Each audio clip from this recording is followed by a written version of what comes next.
বৃহস্পতিবার রাতে ইশারের পর একটা আমল করুন, আপনার সব গুনাহ ক্ষমা হয়ে যাবে, চেহারায় সৌন্দর্য বৃদ্ধি পাবে এবং মনের সব আশা পূরণ হয়ে যাবে ইনশাআল্লাহ। আপনি আল্লাহর কাছে যা দোয়া করবেন, যত পাপ আপনি করেছেন, কে নাই পাপ ছাড়া?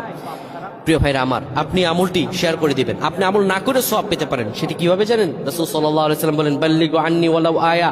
একটি আয়াত, একটি হাদিস, একটি আমল যখন তুমি জানতে পারো, সেটি শেয়ার করে দাও, সেটি সবার কাছে, তোমার ভাইদের কাছে জানিয়ে দাও। আপনি আমল না করে সওয়াব পাবেন। যদি আপনার একটি শেয়ারে অন্যজন আমল করে, তাহলে তার আমলের পার্সেন্টেজ থেকে আল্লাহ তাআলা আপনাকে সওয়াব দান করবেন। সুবহানাল্লাহ।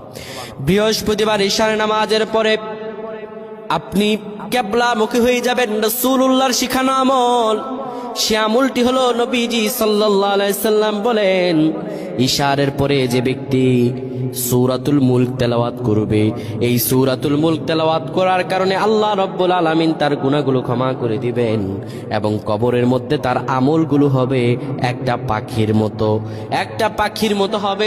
সেই পাখিটি এত সুন্দর হবে, তার আমলগুলো, সেই পাখিটি তার হয়ে ফেরেশতাদের সঙ্গে জবাব দিয়ে দিবে। আমার আল্লাহ রাব্বুল আলামিন দয়া করে, মায়া করে তাকে মাফ করে দিবেন। সুবহানাল্লাহ।